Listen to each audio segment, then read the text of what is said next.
સાવલી વિસ્તારમાં ration card ગેરરીતિનો મામલો ફરી એકવાર ગરમાયો છે। આક્ષેપ મુજબ એક જ પરિવારના બે સભ્યોના અલગ અલગ રેશન કાર્ડ હોવાનું સામે આવ્યું છે અને બંને કાર્ડ એક્ટિવ હોવાથી બંનેને સરકારી રેશનનો લાભ મળતો હતો। સ્થાનિક લોકો દ્વારા ડુપ્લિકેટ રેશન કાર્ડ તાત્કાલિક રદ કરવાની માંગ ઉઠી છે।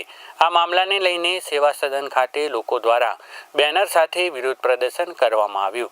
ગેરરીતિ બંધ કરોના નારા સાથે લોકોએ તંત્ર સામે રજૂઆત કરી હતી અને છેલ્લા 5 મહિનાથી તપાસ ન થતાં ભારે રોષ વ્યક્ત કર્યો હતો। હાથમાં બેનર લઈ લોકો દ્વારા તંત્રની કામગીરી સામે આક્રોશ વ્યક્ત કરવામાં આવ્યો છે અને તાત્કાલિક કાર્યવાહી કરવાની માંગ ઉઠી રહી છે। હવે એક જ ઘરમાં એક જ રસોડે જમતા બે રેશન કાર્ડ છે, પતિ અને પત્નીના નામ પર। સરકારી પરિપત્ર મુજબ રજૂઆત પણ કરેલી છે, પરિપત્ર બી મેં આપેલો છે। તેમ છતાં આજે 5 મહિનાનો લાંબો સમય વીતી ગયા છતાં તેમ આજ દિન સુધીમાં કોઈ કાર્યવાહી નહીં કરવામાં આવી। સરકારી પરિપત્ર એવું કહે છે કે જો કદાચ એક ઘરમાં બે વ્યક્તિના રેશન કાર્ડ પકડાય તો તાત્કાલિક ધોરણે બંને કાર્ડ રેશન કાર્ડ રદ કરવા પડે, તેઓને ભરપાઈ કરવી પડે અને તેઓની ઉપર ફોજદારી રાહે પણ કાર્યવાહી પણ કરવી પડે। તેમ છતાં આજ દિન સુધી આ લોકોએ અવારનવાર મને ધક્કા જ ખવડાવેલા છે કે આજે થઈ જશે, 2 દિવસ પછી થઈ જશે, 10 દિવસ પછી થઈ જશે। અને આના માટે હું બરોડા ડીઓસો સાહેબને પણ મળીને આવેલો છું, ત્યાં પણ મેં પુરાવા આપેલા છે, ત્યાં પણ રજૂઆત કરેલી છે। તેમ છતાં આ લોકો ઉપલા અધિકારીની પણ વાત નથી માની રહ્યા।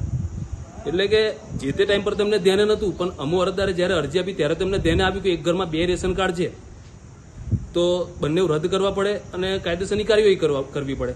તેમ છતાં આજ દિન સુધી કોઈ જ રીતના કોઈ કાર્યવાહી નહીં કરવામાં આવી। અને બીજી વસ્તુ તો એવી છે કે આ લોકોએ એક ઘરમાં રેશન કાર્ડ નથી તે અંગે સોગંદનામું કરવું પડે છે, તો તેવા સોગંદનામા ખોટા કર્યા હોય એવી અમોને શંકા છે અને સોગંદનામું ખોટું કર્યું જોઈએ, કારણ કે રેશન કાર્ડ માટે ગુજરાતના કોઈ રાજ્યમાં કે કોઈ જિલ્લામાં બીજું નામ અમારું રેશન કાર્ડમાં નથી, તે અંગેનું સોગંદનામું કમ્પલસરી છે। એટલે એ સોગંદનામું ખોટું કર્યું હોય એની પર ફોજદારી રાહે કાર્યવાહી કરી શકાય। તેમ છતાં જે તે અધિકારીએ અમારી વાતને નજરઅંદાજ જ કરેલી છે। અને બીજી વસ્તુ કે મેં પોલીસ સ્ટેશનમાં પણ એક અરજી આપેલી છે અને બીજી પોલીસ સ્ટેશનમાં પણ આ લોકો સાથ સહકાર નથી આપતા। હું પોલીસવાળા પાસે જ્યારે જઉં છું પોલીસ સ્ટેશન, આપના જે સાવલી પોલીસ સ્ટેશન લાગે છે તે અવારનવાર એક જ વસ્તુ કે ભાઈ તપાસ ચાલુ છે અને મામલતદાર સાહેબ અમને ત્યાંથી માહિતી નથી આપતી।